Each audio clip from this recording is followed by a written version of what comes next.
Useful Railway. Mike had had trouble with some sheep. He grumbled about them dreadfully, said Rex. Went on Rex. The engines were startled. The small controller stood in the doorway. He went on. Bert protested, said Rex. The small controller laughed. He said. They started loading at the lane. Then Rex came gently down the line, stopping at all the farms and level crossings on the way, said his driver at last. But he'd reckoned without Willie. Willie was late. He'd been dawdling. Rex's whistle roused him, and he set off at top speed. "Your lord's slipping!" someone shouted. Thought Willie. It did, but not quite long enough. Willie dashed into the yard and swept round to bring his trailer alongside the line.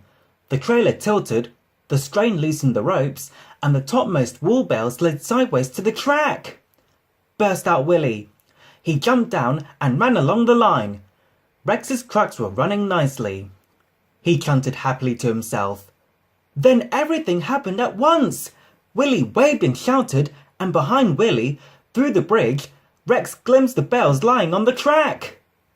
He whistled, urged the stupid tracks, but Rex's brakes checked them. He groaned and shut his eyes. His front hit something soft. He tilted sideways and found himself off the line, leaning against the cutting side, while his driver felt him all over to find if he was hurt. When the small controller came, Willie said he was very sorry, and, with his master's permission, he stayed and worked very hard clearing the mess.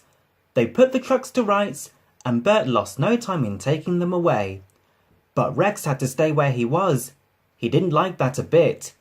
Trains kept passing, and passengers would point at him and say, "Ooh, look, there's been an accident."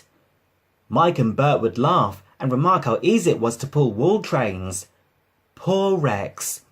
They lifted Rex to the rails at last, and Bert and Mike helped him home. Said Bert. This came from Mike. The small controller was waiting.